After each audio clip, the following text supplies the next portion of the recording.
I didn't give her a long, long time, and I never go to give her one alone. I go buy designer, yeah, yeah. But you want this man like a baby. Anything that you want, my baby. You know, go suffer for this life again, yeah. Ferrari for my lover. Gucci shoe for my lover. Yeah, yeah. And so when you hear that song, we know we are talking about one of Ghana's favorite singers. Is the hottest singer right now, and he goes by the name Camidoh. I'll be adding him to the conversation so we can have a quick talk.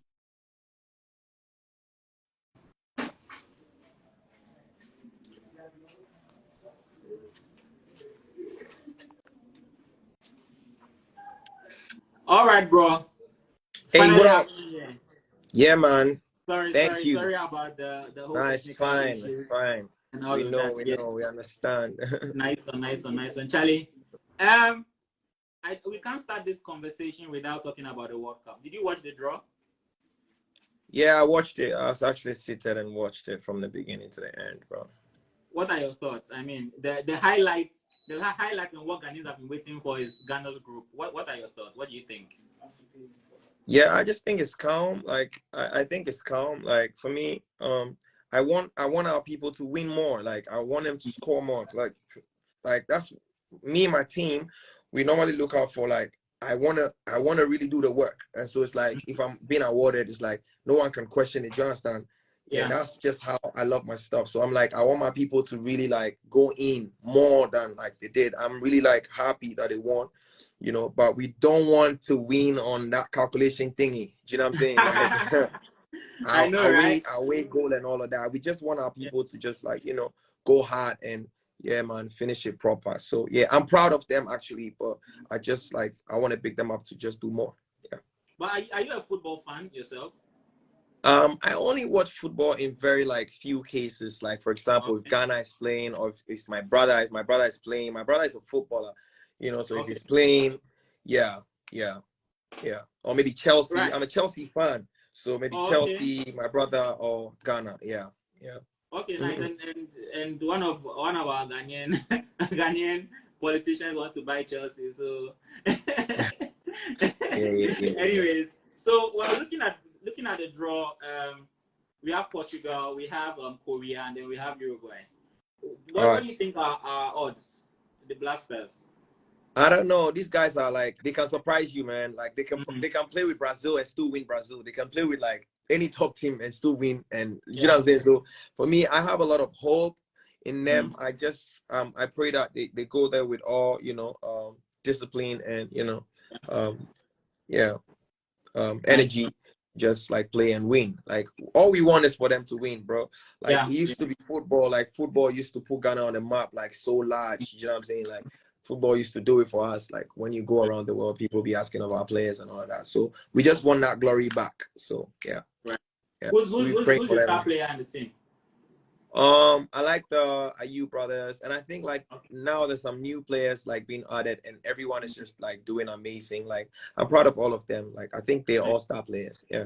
Excellent. And the Black Stars are also putting Ghana on the map the way you are putting Ghana on the map when it comes to, you know, arts and entertainment. And we cannot go without congratulating you for what you're doing. Thank you.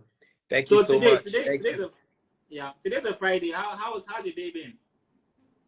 Well, I've literally been stuck in a studio. I've been recording. My EP is ready to like go out. So I'm basically just re-recording some of the tracks that I'm not cool with on my album. I'm just like making some new music and all of that. Yeah.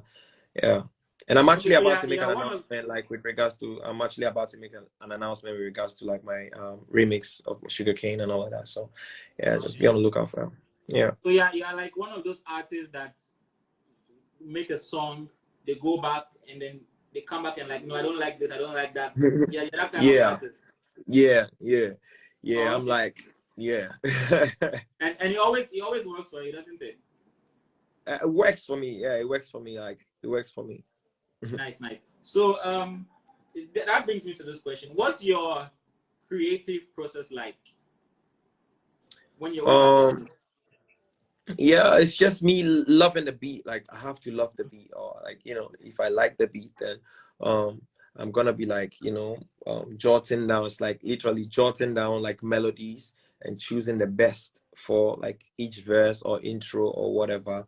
And I really don't spend a lot of time. Like, yeah, if I do like an hour or two tops and like I'm still not finishing, then I just leave it and come back the next day. And yeah, it comes. Yeah, I don't force the vibes. Like I just do what I'm feeling like. I feel like doing, and yeah, what goes down well with my spirit is what I just do. Yeah. All right, nice one. So we're going to take this in two parts. A day in the life of Camidoh the individual. Take us through. How's your day like? Not Camidoh the artist, Camidoh the person. Camidoh the person, like I wake up, like I mean right now it's still like merged, but anyway, on a regular day, Camidoh the person, like I wake up, give glory, praise to God.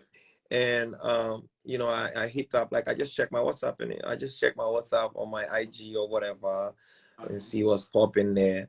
And yeah, it's either I brush my teeth and wash down and just like head to the studio, or I'm calling my friend, just like I really don't do much. Like I really don't do much, to be honest. Like Camidoh the person is like a very boring person, to be honest. Oh wow. Like, what about yeah. Camidoh the artist? Yeah, and even the artist, like I wake up, brush, give glory, hit up my manager to see what's happening this like on that particular day. If nothing, then I check to see if like my favorite like TV shows, like I've got like some new episodes. If yes, then I just jump on it. If no, then maybe I step out. I love to drive around and just grab inspiration here and there, like visit my friends and we laugh out loud, and yeah, Right. yeah. So I think you are an example of consistency is key.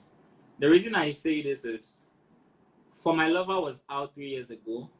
Yeah, right. After that, you released Contingency Plan, which we'll come to. You dropped a couple of singles. The critics were saying Camidoh is good. Why is Camidoh not out there? Why is Camidoh not making waves? Why is Camidoh not doing this? What's happening with management? Blah blah blah blah blah blah. But I noticed that consistently you were still putting out music.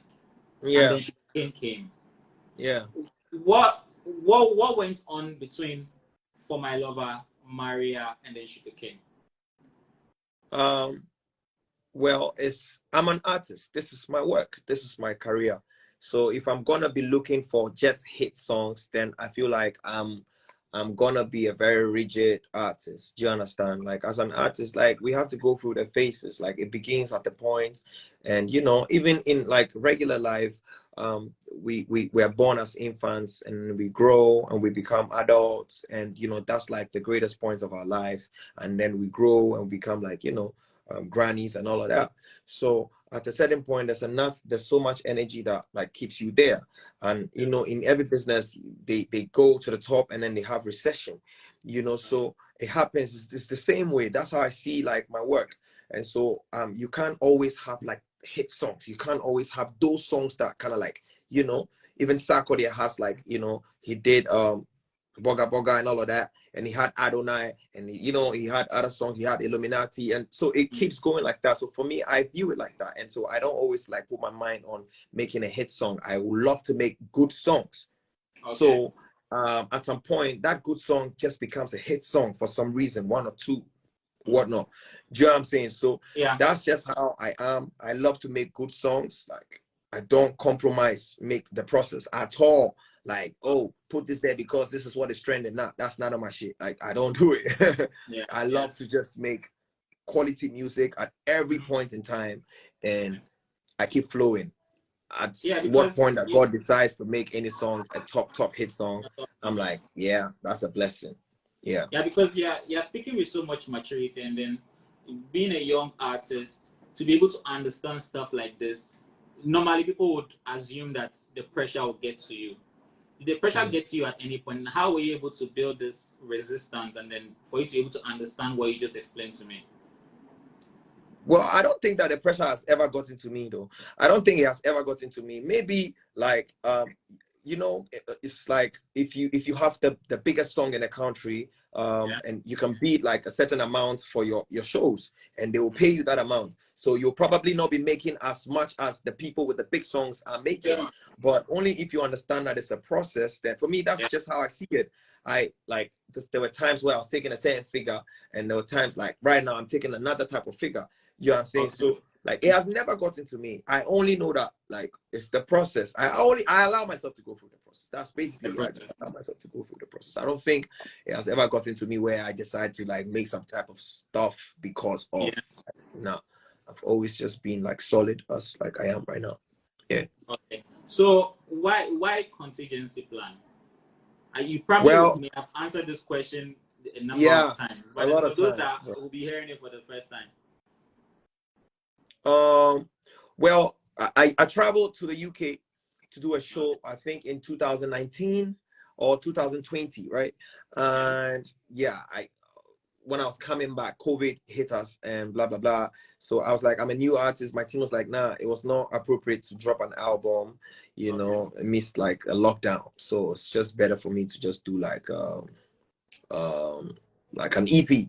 So we decided to call it. It's like a backup plan. Do you know what I'm saying? Like it's like a backup plan. That's contingency basically. And so we named it Contingency Plan. And God been so good. We had Maria off it, which like was a big song. We had Available, which was a big song. And so then we did Available remix. Like I just feel like just do what you are able to do, and the rest is just in the hands of like the creator. So for me, that's what we did. And we had like 2 big songs out of it. And and the album was highly anticipated, and people were just eager to hear. I mean, people were home and they wanted to hear good music, and we know Camidoh makes good music. So the buzz around the EP, I was like, okay, okay. But then at the end of the day, it did well. Thank you. When you realize, at what point did you realize that Sugarcane had made it?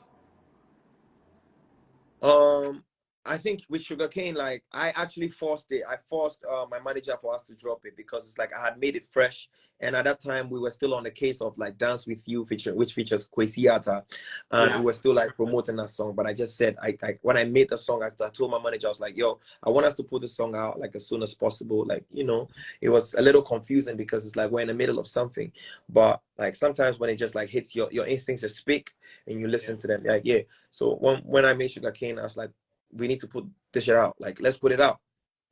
And we put it out, and a couple like things happened. Like for example, TikTok. We reached out to the TikTokers, and they like really embraced the song, and they did magic to it on TikTok, and like you know, it got lighted on TikTok, and like media really like showed a lot of support. Like radio stations were just rocking it left, right, center, and for some reason everyone started questioning the songs, like whose song is this, blah blah blah. Oh, Camidoh, bro, like this is a hit.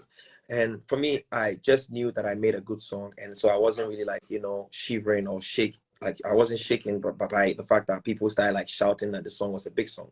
Like I just knew I made a good song, and so I was just like moving with the wave.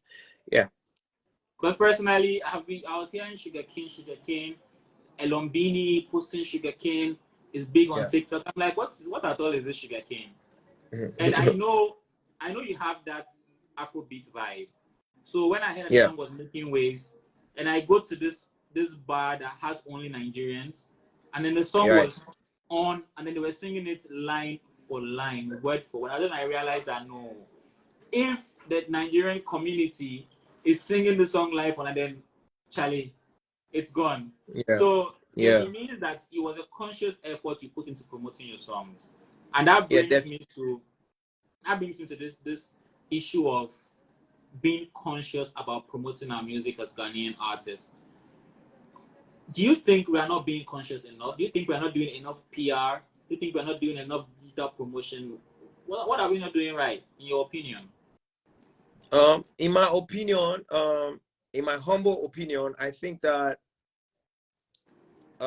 considering our resources, or the resources that are at our exposure here in Ghana, we're doing well. But considering, you know, as compared to artists from other African countries, bro, we're like we're like 2%. You know what I'm saying? And Like we're why is not. that? Yeah, because for example, South Africa, Nigeria, Tanzania, I feel like they have the resources like that like enables the artists to, like, even a new artist to thrive. You know what I'm saying? But in Ghana, we really don't have the resources that enables like new artists to thrive. Nowadays, like Twitter is really supporting a lot of kids. Like, you know, social media is really helping us to really, like, you know, boss out like without, yeah, the regular process, you know. So I think that the PR, like, not a lot of people have money, you know, to pay for PR. Not a lot of people have the resources for that, you know. So I think that's where the problem is. Like, before, you see that a lot of artists do like negative stuff, like they want to be in the news by force, by hook or crook. So it's like they get to do stuff, you know. You see artists like doing stuff on stage that, like, you know, raise eyebrows, like, you know, then the next morning they're being in the news and mentioned. And so people really think that bad press or not is still like good, like it's still press. So but now I think that the narrative is changing. Everyone is understanding that, look, there's a more bigger market out there. Like there's some, like, every, like the global like world is like, everyone is watching us. So it's like, I might as, if I'm gonna like be in the news, I might as well just do proper and be in the news, like, for some good stuff, you know. So people are understanding that music needs a lot of investment. You know, it's not just about the song. It's not just about having a good song. Somebody said on Twitter that, like, good music is just like a sack of maize. If you don't get nobody carrying it to the roadside to sell, it will just like, you know, get rotten. So I think that, in my opinion, people are doing well these days, and I would just like ask that a lot more people who have the means or have the money and all of that get to invest more in the industry. We need that, you know. Shout outs to the Free Music Awards. Like, I've seen like the kind of investment they've done, like in making sure that the awards, like all the, you know, the stages and all of that look good. I'm proud of that. I'm really proud of what they're doing. I know that it's tough to, like, you know, assemble all of these, but I feel like we're doing well. People are sacrificing so much to get it done. So yeah, let's just keep doing it, pushing, and just I'm happy you are saying this, because regardless, we still have artists who, you know, go out, they go to Nigeria, they go to Kenya, they go to South Africa, and then they are consciously pushing. And I also think that it has to do with we as Ghanaians, especially Ghanaians in the diaspora. You could get a Nigerian citizen, go to a club and say, yo, take this money, play Ghanaian music, play Nigerian music. And an example was when Cookie went to Macy's Mall in the US, and then she made a DJ play Ghanaian music. Yeah, but the thing is, it's gonna start at the point.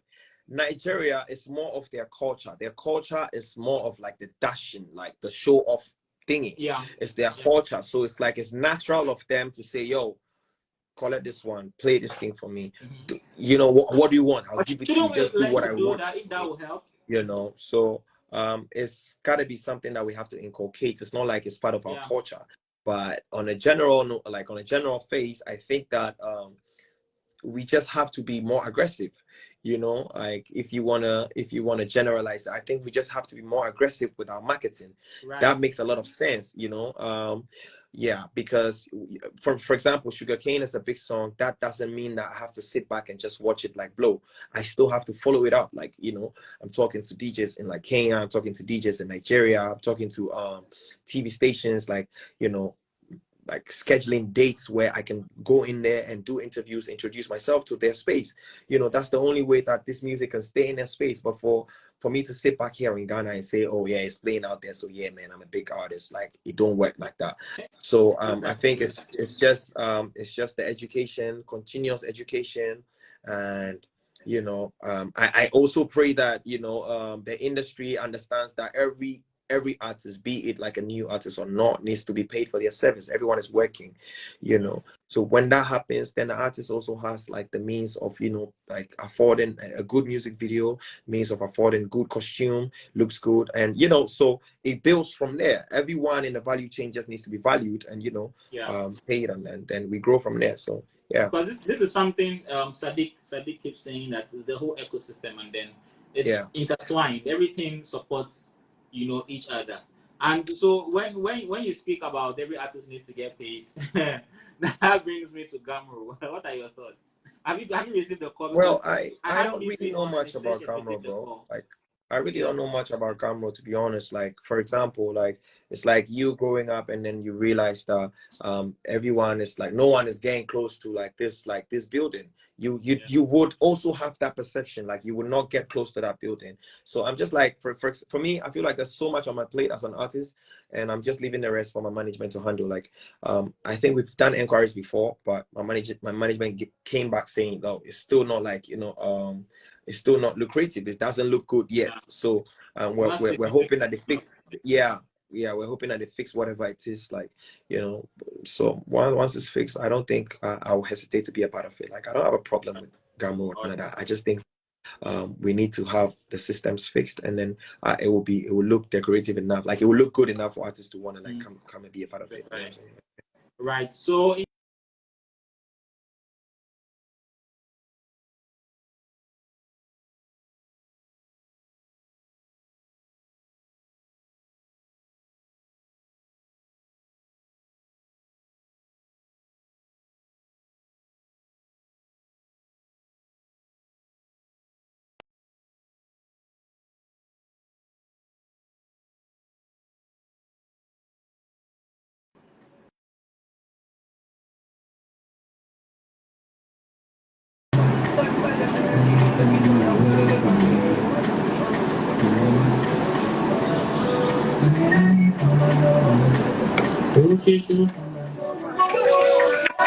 right, sorry about that. So, in case you're just joining us, I'm having a conversation with your favorite singer's favorite singer, Camidoh. So, if you have any question for Camidoh, kindly send it through, and then we'll ask him. I can see a lot of people are dropping their comments in the comment section, and so I'll be reading them soon for you guys. So, your performance at the